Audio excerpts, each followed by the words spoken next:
Bem, amigos da Etapa TV, estamos aqui com mais um programa do Cartola Etapa News, com o Pedro, enfim, um participante aí bem colocado no Cartola. Como não deu muito certo o programa da semana passada, pois o entrevistado estava na 8ª colocação, enfim, o nome do time dele já diz tudo, né? O guarda-costa, guardando as costas de todo mundo. Mas vamos lá, o Pedro vai dar algumas dicas aqui pra gente, de como ele chegou à conclusão da montagem do time dele para essa semana. Vamos lá, Pedro.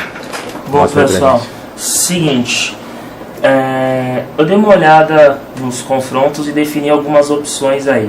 Eu jogo no esquema 4-3-3, tá? É bom lembrar. Então as minhas opções para o gol são o Marcelo Groi, do Grêmio, pelo fato de ser um goleiro regular, tanto pela questão do saldo de gol, que a defesa do Grêmio, se não me engano, é a menos vazada, e também por ter um alto índice de DDs aí ao longo do campeonato. Ele está custando aproximadamente 20 cartoletas, então ele é um pouco caro. Para a galera que está pensando em um goleiro um pouco mais baratinho, tenho duas opções. Uma é o Thiago Volpe, do Figueirense, que vai pegar o Sport fora de casa. Então são dois times que estão lutando aí por aquela faixa de baixa intermediária da tabela. O Sport vem de uma sequência de resultados aí negativos, de uma fase não muito boa, então eu acredito que ele vai ser um goleiro bastante exigido, tá certo? E outra opção, que é bem baratinha, é o Marcelo Lomba, do Bahia. Ele custa apenas 5 cartoletas, aproximadamente. Vai jogar contra o Palmeiras em casa. O Palmeiras também, assim como o Bahia, lutando para sair dessa zona de baixo da tabela e ir para uma zona intermediária. Então eu acredito que possa ser um jogo franco. Até porque tanto o sistema defensivo do Palmeiras como do Bahia não são sistemas defensivos muito eficientes. Então os goleiros, tanto o Lomba como também o Praz, acho que ficarão aí pouco expostos e poderão fazer algumas DDs. Já para lateral, eu peguei umas 3 opções. A primeira delas é o Pará, do Grêmio, né? Assim como o Groi, né? O Pará faz parte do sistema defensivo do Grêmio, então há uma possibilidade aí de nós termos um SG. E eu esqueci de comentar, o Grêmio pega o Vitória em casa, então eu acredito que o Felipão vai armar aquele ferrolho ao qual ele está habituado, e que a coisa vai ficar ruim um pouco para o Vitória. Lembrando que também o Vitória está lutando aí para escapar da zona de rebaixamento. O Pará custa 15 cartoletas aproximadamente, tá? E veio de uma pontuação boa da rodada passada, fez 13 pontos. A minha outra aposta é o Wagner, do Corinthians. O Corinthians joga em casa contra o Curitiba. Posteriormente à eliminação na Copa do Brasil, o Corinthians vem aí em uma fase de ascensão, empatou com o Palmeiras no último clássico aí do último final de semana, né? Ele custa aproximadamente 13 cartoletas, fez aproximadamente 3 pontos, então é uma boa dica aí. Lembrando que, porque a opção pelo Wagner, o sistema defensivo do Corinthians também é um sistema eficiente, é um dos melhores do campeonato, e ele apoia bastante, então pode ter aí alguma chance de assistência, alguma coisa por aí. E uma outra aposta um pouco mais ousada seria o Natanael, o lateral do Atlético Paranaense. Ele tem aproximadamente, o preço dele é de mais ou menos 10 cartoletas. Ele fez 4.2 na última rodada. O Atlético Paranaense também luta para se estabelecer na zona intermediária da tabela. E vai jogar em casa contra o Atlético Mineiro. Lembrando que o Atlético Mineiro, muito provavelmente por conta da disputa da Copa do Brasil, vai entrar aí com um time misto, não sei, né? Pelo menos a expectativa é essa. E as opções para o ataque já não são tão efetivas, tirando acho que o Diego Tardelli, os outros são garotos da base e tal, garotos que ainda não estão tentando se firmar. Então precisa ver, né? Eu acho que é uma boa possibilidade do Atlético Paranaense sair com um saldo de gols aí. Bom, para ser um pouquinho mais rápido, vou tentar ser mais rápido. Zaga, tenho 4 opções. Primeira delas, o Gil, que não vem numa boa fase aí, mas como eu disse, a zaga do Corinthians é uma das mais efetivas do campeonato, e acredito que contra o Curitiba em casa o pessoal deva fazer seu papel. O Corinthians faz a tarefa de casa. Outra boa opção é o Jeromel, do Grêmio, que custa aproximadamente 9 cartoletas e meia, né? Veio de uma pontuação aí de 2,30 pontos da última rodada. Como eu disse, vai jogar contra o Vitória em casa, e acredito que o Felipão vai fazer o tradicional ferrolho dele. E as outras 2 opções são do Cruzeiro, que aí eu faço um parênteses, porque o Cruzeiro não é mais aquele Cruzeiro que nós estávamos habituados a ver, né? ganhou ontem do Santos, né? Acredito que vai entrar com time misto também, né? Dentre as opções que eu vi disponíveis hoje de manhã, tem o Dedé e o Léo. O Dedé é um pouco mais caro, custa 18 cartoletas mais ou menos, e o Léo quase 8 aí.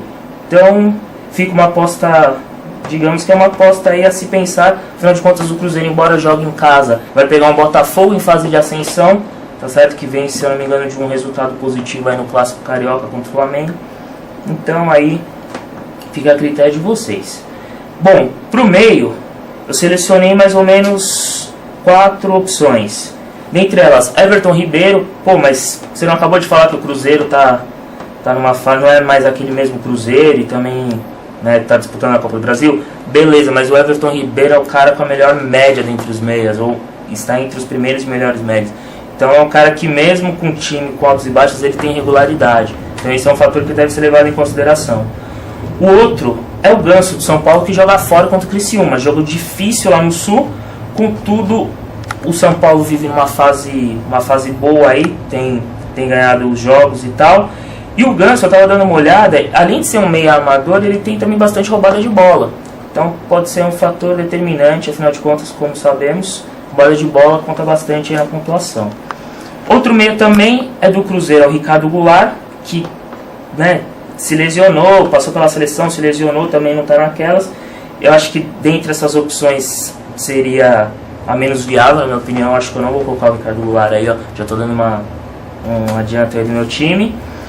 E as duas últimas, Felipe Bastos. Pô, Felipe Bastos, mas por que Felipe Bastos? Baixo custo, ele tem bastante roubada de bola, porém ele erra muito passe, então é uma coisa que deve ser levada em consideração. E eu estou apostando muito no Grêmio contra o Vitória. Eu acho que, como eu disse, o Felipão vai armar o time para ganhar aquele jogo de 0-0. E o Felipe Bastos, como cão de guarda, vai ser um cara que vai trabalhar bastante. E por último, o Elias do Corinthians, que é o cara do meio de campo do Corinthians, né? Que sinceramente eu nem sei quais são os outros jogadores do meio do Corinthians. É aquele cara brigador, que tem bastante roubada de bola e eventualmente pode contribuir também no sistema ofensivo.